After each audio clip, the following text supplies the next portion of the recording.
Espiritu Santo. Amen.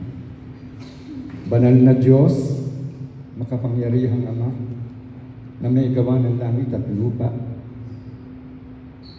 nagbigay sa amin ng buhay, patuloy na nagbibigay sa amin ng aming ikinabubuhay. Sa araw na ito, aming Diyos, pinupuri ka namin at sinasamba dahil Ikaw ang Diyos na mabuti at tapat. Hindi man kami mabuti at tapat sa iyo, ngunit Ikaw ay nananatiling tapat at mabuti sa amin. Kaya sa araw na ito, O Diyos na makapangyarihan, hugasan mo po kami ng banal na dugo ng iyong anak na si Jesus. Patawarin kami sa aming mga kasalanan at tanggapin ang aming papuri at pagsamba sa araw na ito. Muli pagpalain mo, O Diyos, ang mga taong narito ngayon.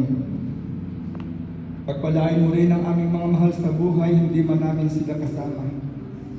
Kasama po namin nilalapit ang aming mga mahal sa buhay, maging ang aming mahal sa buhay na nasa ibang bansa at nasa bansang Pilipinas. Muli, iunat mo po ang iyong mapagpalang kamay. At sa araw na ito, buksan ang aming mga tainga, buksan ang aming mga mata, buksan ang aming mga puso at isipan upang matanggap namin ang iyong mga aral. Sa araw na ito, Ama,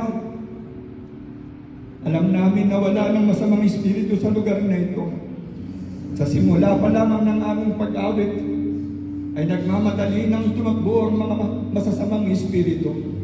Ang narito na lamang ay ang espiritu ng Diyos. Ang Diyos na makapangyarihan sa lahat. Ang Diyos na hindi nagbabago noon, ngayon at magpakailanman. Kaya ngayon pa lamang aming Diyos na makapangyarihan sa lahat. Patnubayan mo po, gabayan ang lahat ng aming mga awit at mga instrumentalist. Pagpadaing kaming lahat na sumasamba sa iyo sa espiritu at katotohanan. At ngayon pa lamang inaangkin na namin ang lahat ng biyaya na sobra-sobra pa sa aming pangangailangan sa aming buhay. Salamat po, O Diyos, tinawag mo kami. Salamat at Ikaw ang aming Diyos at wala nang ibang Diyos. Salamat at itinuring mo kaming anak. Kahit na kami ay hindi kalugod-lugod na maging anak mo, O Diyos, na makapangyarihan sa lahat. And so, Father God, we just want to give you praise. We just want to glorify your name. We just want to praise you and worship you in spirit and in truth. Thank you once again for all the blessings that we have received and for all the blessings that are coming our way. Thank you for the peace of mind. Thank you for the joy. Thank you for our good health. Thank you for our physical bodies.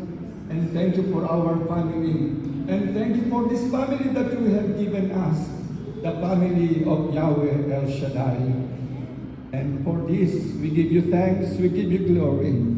As we pray in the name that is above every name, in the name of Jesus, who lives and reigns with the Father, together with the Holy Spirit, one God, forever and ever.